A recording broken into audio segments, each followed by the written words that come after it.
धोखा हर कोई खाता है, इसीलिए लोग कहते हैं कि संभल कर रहना चाहिए। सभी समस्या तभी होती है जब आप अच्छे व्यक्ति पर शक करते हैं और धोखेबाज पर भरोसा। धोखेबाज व्यक्ति अक्सर अच्छा का नकाब ओढ़कर रहता है। बहुत बार ऐसा भी होता है, संभल कर रहने के बावजूद भी व्यक्ति के साथ धोखा हो ही जाता है। तो हम आसानी से समझ नहीं पाते कि असल में किस पर भरोसा करना चाहिए और किस पर नहीं। ऐसे में धोखा खाने वाले की गलती नहीं होती, क्योंकि उसे पता ही नहीं होता कि धोखा देने वाले व्यक्ति की निशानियां क्या हैं। आज के इस पोस्ट में हम आपको भगवान बुद्ध के जीवन की एक ऐसी कहानी सुनाने वाले हैं जिसमें भगवान बुद्ध के साथ ही धोखा हो गया और उसके बाद उन्होंने धोखेबाज लोगों की 7 निशानियां बताईं। दोस्तों, गौतम बुद्ध की शिक्षा हर किसी के जीवन को नई दिशा दे सकती है। अगर आप भी इसे मानते हैं तो कमेंट्स में नमो बुद्धाय लिखना मत भूलिए। तथागत बुद्ध अपने एक शिष्य पर बड़ा भरोसा करते थे। उस शिष्य को वे सबसे ज्यादा सम्मान देते तो उसी की बातों को मानते भी थे। बुद्ध उस शिष्य की हर बात पर आंखें बंद करके विश्वास करते थे, लेकिन आज तक बुद्ध को कभी यह पता नहीं चला कि उनका वह शिष्य कौन से गांव में और कहाँ का रहने वाला है, क्या काम करता है, लेकिन फिर भी बुद्ध उस पर विश्वास करते थे। वह शिष्य बुद्ध की बड़े ही मनोयोग से सेवा करता था, इसलिए बुद्ध को भी कभी इस बारे में जानने की आवश्यकता महसूस नहीं हुई। जब कभी बुद्ध ने उस शिष्य के बारे में कुछ जानने की कोशिश की तो उसने हर बार बात को घुमा दिया, लेकिन कभी कुछ बताया नहीं। बुद्ध के उस शिष्य का व्यवहार आश्रम के बौद्ध भिक्षुओं के साथ भी बड़ा ही अच्छा था। इस कारण से हर बौद्ध भिक्षु उसे अपने मन की बात बता देता था, लेकिन वह शिष्य ऐसी बातों को सुनकर हर दिन बौद्ध भिक्षुओं की शिकायत बुद्ध से कर देता था। ऐसे ही एक दिन भगवान बुद्ध भोजन करने बैठे और कुछ देर बाद उनकी तबीयत खराब हो गई। उन्होंने अपने एक शिष्य को भेजकर राजवैद्य को बुलाकर लाने को कहा। राजवैद्य ने आकर बुद्ध के स्वास्थ्य की जांच की और उन्हें औषधि दी, जिससे कुछ समय के बाद बुद्ध ठीक हो गए। एक दिन बुद्ध ने राजवैद्य से पूछा कि उन्हें क्या हुआ था। राजवैद्य ने कहा, तथागत, आपको भोजन में विष दिया गया था।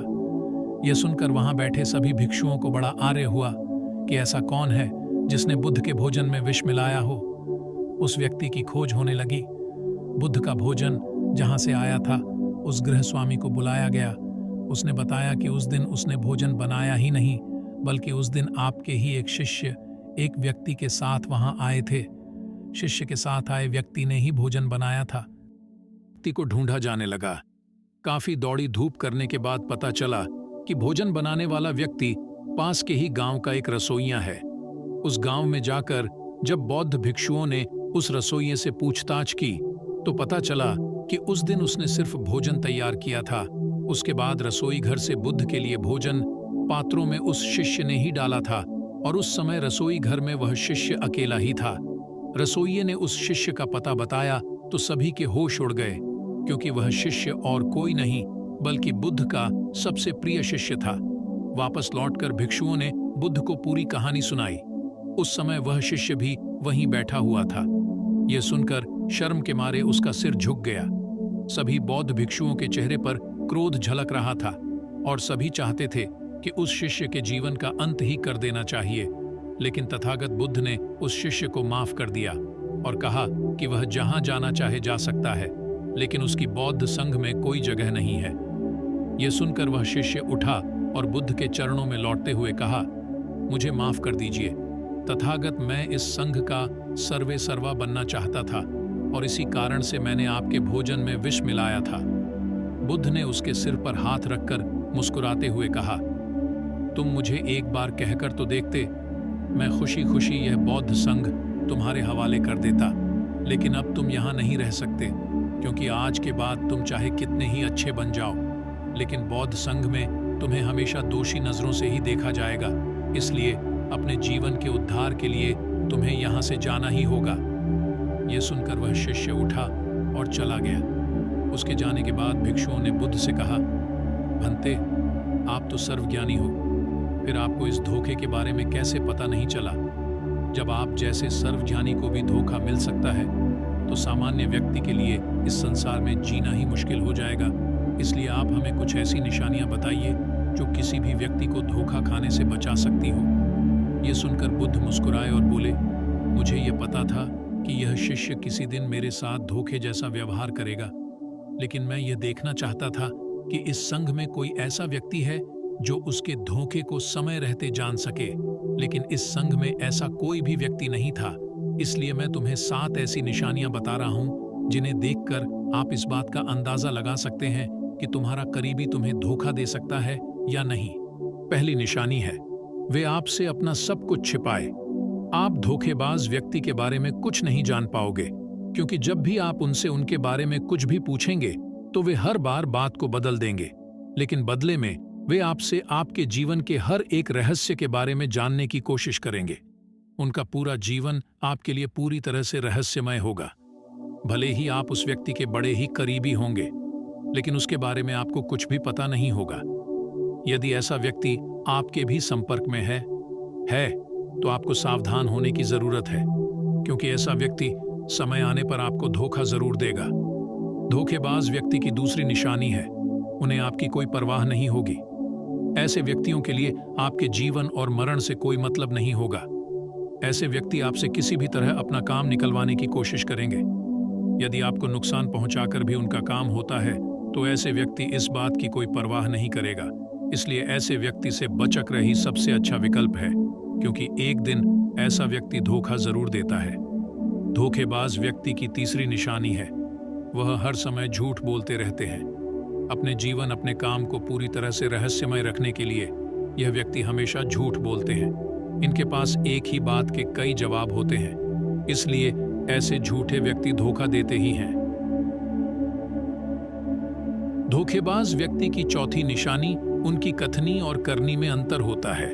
ऐसे लोग कहते कुछ है और करते कुछ है।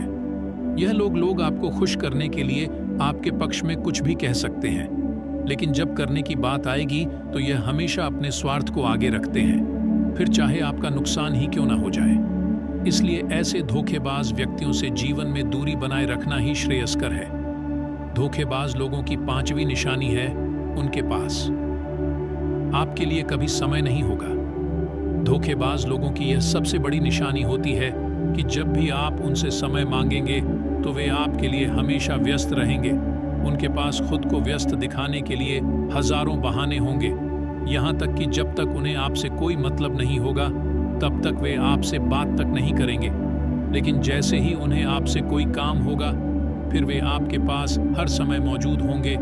ऐसे लोग बड़े मतलबी होते हैं, अपना मतलब सिद्ध होते ही गायब हो जाते हैं। इसलिए जीवन में ऐसे व्यक्तियों से दूरी ही सबसे अच्छा उपाय है। धोखेबाज लोगों की छठी निशानी है, वे आपको हमेशा दुख पहुंचाने की कोशिश करेंगे। ऐसे लोग हमेशा इस बात की कोशिश में लगे रहते हैं कि कैसे भी करके आपकी उन्नति को रोक दिया जाए। ऐसे व्यक्ति आपको नुकसान पहुंचाने का कोई भी मौका नहीं छूक, यानी ऐसे लोगों को आपको नुकसान पहुंचाने में या फिर आपको दुखी करने में बड़ा ही आनंद आता है। इसलिए भिक्षु, ऐसे लोगों से दूरी रखना ही जीवन में धोखे से बचे रहने का सबसे अच्छा उपाय है। धोखेबाज लोगों की सातवीं और अंतिम निशानी है कि उनकी जिंदगी में आपके लिए कोई जगह नहीं होती। ऐसे लोगों के लिए आप कोई मायने नहीं रखते। ऐसे लोगों के लिए आपकी परेशानियां परेशानी नहीं होती। ऐसे लोगों के लिए आपका दुख कभी दुख नहीं होता। भले ही आप उस व्यक्ति के दुख में दुखी हुए हो, भले ही उसकी परेशानियों में आपने परेशान होकर भी उसकी सहायता की, भले ही आपके लिए वह बहुत कुछ हो लेकिन उसके लिए आप कुछ नहीं होते, ऐसे व्यक्ति जीवन में आपको धोखा देते ही दोस्तों। यदि आप भगवान बुद्ध की बताई इन 7 निशानियां को देखकर अपने लिए एक सच्चा दोस्त चुनते हैं तो यकीन मानिए आप जीवन में कभी धोखा खा ही नहीं सकते। इसलिए धोखाबाज लोगों की इन 7 निशानियां को हर दिन याद रखें। अगर आप अपनी जिंदगी बदलने वाला कहानियां सुनना पसंद करते हैं तो हमारे चैनल इंस्पायर्ड विद हीम्यू को सब्सक्राइब करें, वीडियो को लाइक करें और ज्यादा लोगों तक पहुंचाएं।